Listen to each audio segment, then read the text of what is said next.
구약성경 510페이지 열왕기상 1장 43절에서 48절까지 함께 읽습니다. 시작. 요나단이 아도니아에게 대답하여 이르되 과연 우리 주 다윗 왕이 솔로몬을 왕으로 삼으셨나이다. 왕께서 제사장 사독과 선지자 나단과 여호야다의 아들 버나야와 그렛 사람과 블렛 사람을 솔로몬과 함께 보내셨는데 그들 무리가 왕의 노새에 솔로몬을 태웠다가 제사장 사독과 선지자 나단이 기온에서 기름을 부어 왕으로 삼고 무리가 그곳에서 올라오며 즐거워하므로 성읍이 진동하였나니 당신들에게 들린 소리가 이것이라.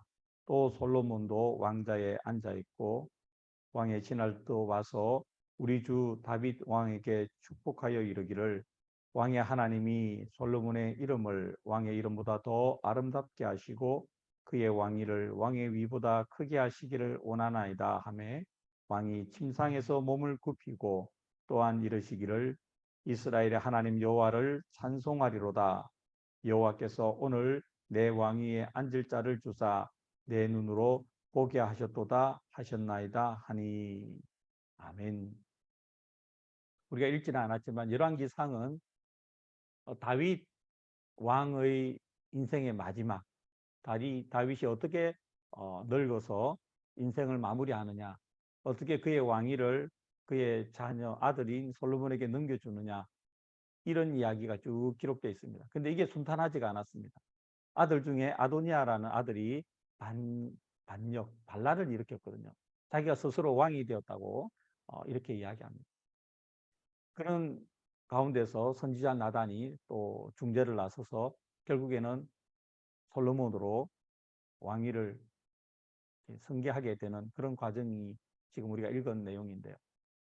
우리의 관심은 거기에도 있지만 그보다 더 본질적으로 마지막에 48절, 47절 하반절부터 이어지는 48절, 다윗은 자신의 인생을 어떻게 평가하는가, 또는 자신의 왕위가 아들에게 넘어가는 것이 어떻게 일어나는 일인가에 대해서 딱 한마디로 이야기합니다.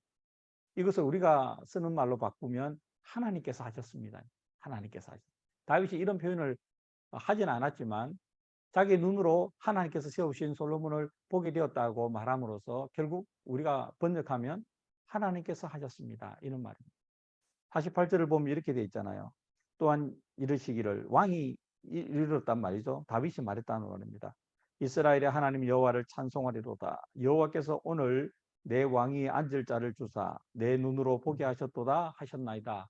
이것을 다른 말로 하면 하나님께서 하셨다. 근데 이 일어난 이 과정에서는 하나님이라는 단어가 등장하지는 않습니다.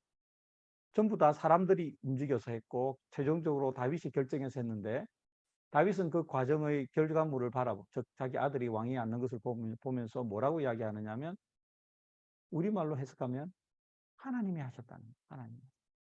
저는 이 말을 굉장히 신중하게 사용해야 된다고 생각하고, 실제로 이 말에 우리의 신앙 고백이 담겨 있어야 된다고 생각하거든요.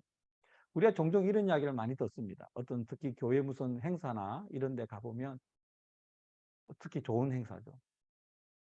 교회를 뭐 이렇게 큰 이벤트 같은 거 있죠. 성전을, 교회를 건물을 지어서 예배당을 봉헌하다든지 뭐 이런 거라든지, 또 어떤 분이 뭐 하여튼 그런 교회 이벤트에 가면 주로 이제 우리가 듣는 말이 하나님께서 하셨습니다, 이 말이거든요. 얼마나 좋은 신앙의 고백입니까? 그게 다윗의 지금 신앙 고백도 우리가 알 수 있는 것이고, 그런 고백을 듣는 거는 참 좋은 건데, 우리가 그런 말을 들을 때 그런 말을 하는 사람이나 그런 말을 듣는 사람이나 진짜 하나님께서 하셨다고 생각해야 된다는 거죠. 그거를 그냥 수식하고 수사하고 말을 이렇게 멋들어지게 하고 표현을 좀 우아하게 하기 위해서, 은혜롭게 하기 위해서 그런 말을 하면 안 된다는 거죠. 하나님께서 하셨습니다는 말은 최종적으로 할 수 있는 말이 아니라 그 사람의 인생 전체가 하나님께서 하셨습니다라는 신앙 고백으로 점철될 때 나중에 그 마지막 순간에 하는 말이 영향력이 있는 것이죠. 다윗의 인생을 여러분도 알고 저도 알잖아요. 다윗의 인생을 보면, 다윗의 신앙 고백을 보면 순간순간 다윗은 말하지 않습니까? 하나님이 하셨습니다. 시편을 읽어보세요. 하나님이 하셨습니다. 이겁니다. 다른 말로 번역하면. 그렇기 때문에 다윗이 마지막 그 노쇠한 순간, 죽음을 앞두고 이제 얼마 남지 않았잖아요. 그때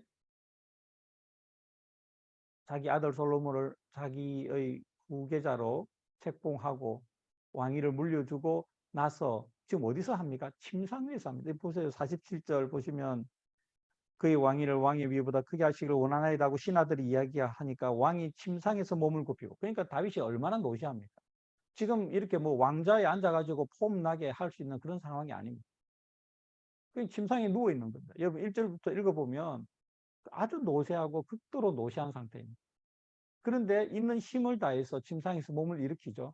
그리고 하나님께서 하셨습니다라고 고백하잖아요. 우리가 다윗의 인생을 알기 때문에 이 고백이 얼마나 우리에게 울림이 있는지 알 수 있잖아요. 이 새벽에 여러분과 제가 이런 기도를 했으면 좋겠습니다. 하나님, 제 인생의 마지막에 다윗처럼 침상에서 몸을 일으켜 내 인생에 일어난 모든 것이 하나님께서 하셨습니다라고 말할 수 있게 해주시옵소서.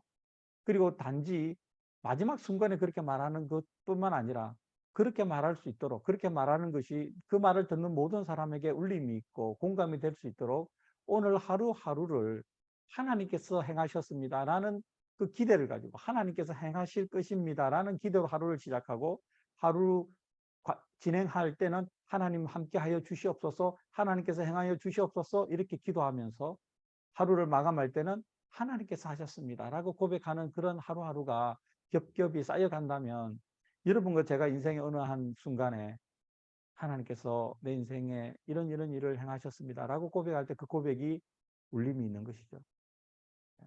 우리 고백에 하나님에 대한 신앙 고백이 무겁게 들어가 있는 것이죠.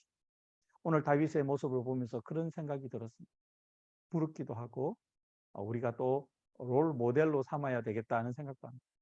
새벽에 기도합시다. 하나님께서 행하시는 저의 삶이 되게 하여 주시고 제가 그렇게 신앙 고백하게 하여 주시옵소서. 여러분과 저는 넉넉히 그렇게 될 수 있는 이유는 우리 구주 예수님이 또 우리 성령님께서 우리를 도우시기 때문이죠. 하나님이 우리를 사랑하시기 때문이죠. 이렇게 기도하는 복된 새벽, 복된 하루 되기를 간절히 바랍니다. 기도하겠습니다.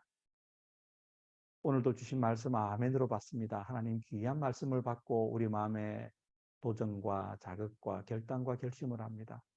다윗의 인생처럼 우리 인생도 녹록지는 않는데 매 순간순간 하나님께서 행하심을 고백하며 신뢰하며 살아가게 하시고, 하나님 비록 노시하여 판단력도 제대로 서지 않는 상황, 그런 상황이라고도 생각될 수 있는 그 힘든 가운데서도 힘을 다해서 침상에서 몸을 굽히고 하나님께서 하셨습니다라고 하나님을 찬양하는 다윗처럼 우리가 살아가게 하여 주시옵소서. 그렇게 되기를 기도하는 우리 교우들에게 하나님 넘치는 은혜, 성령의 충만 하나님의 인도하심, 보호하심을 허락하여 주시옵소서. 예수님의 이름으로 기도드립니다. 아멘.